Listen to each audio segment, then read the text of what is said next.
తాజా 30 ప్రస్తుతం యావత్ ప్రపంచం ర్యాన్సమ్వేర్ వైరస్ బారిన పడి వణికిపోతోంది. ఈ ర్యాన్సమ్వేర్ వైరస్ పేరు వన్నాక్రై.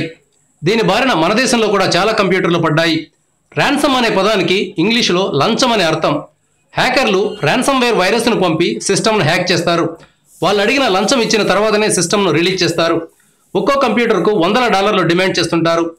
వన్నాక్రై ర్యాన్సమ్వేర్ వైరస్ కొన్ని బ్యాంకులను కూడా తాగింది. దీంతో రిజర్వ్ బ్యాంక్ ఆఫ్ ఇండియా అప్రమత్తమైంది. తక్షణం దేశంలోని అన్ని ఏటీఎంలను మూసివేయాలనే ఆదేశాలు జారీ చేసింది. ఏటీఎంలన్నీ మైక్రోసాఫ్ట్ కంపెనీకి చెందిన విండోస్ ఆపరేటింగ్ సిస్టమ్ మీద నడుస్తున్నాయి. దీనికి ఇప్పుడు తక్షణం అప్డేట్ అవసరం వచ్చింది. వన్నాక్రై ర్యాన్సమ్వేర్ను తట్టుకునేలా మైక్రోసాఫ్ట్ త్వరలో విండోస్ అప్డేషన్ ఇవ్వనుంది. అప్పటిదాకా అన్ని ఏటీఎంలను మూసి ఉంచాలని ఆర్బీఐ ఆదేశించింది. ఏటీఎంలలో సగానికి పైగా అవుట్డేటెడ్ విండోస్ ఆపరేటింగ్ సిస్టమ్ మీద నడుస్తున్నాయి. ఆర్బీఐ ఆదేశానికి ఇది కూడా ఒక ముఖ్య కారణం. సోమవారం ఉదయం ఏ ఏటీఎంలో కూడా డబ్బులు లేవు. బ్యాంకు శాఖల్లో ఉన్న ఏటీఎంలలో కూడా నో క్యాష్ బోర్డులు పెట్టారు. బహుశా 1-2 రోజుల పాటు ఏటీఎంలో డబ్బులు తీసుకునే అవకాశం లేకపోవచ్చు. Thank you viewers.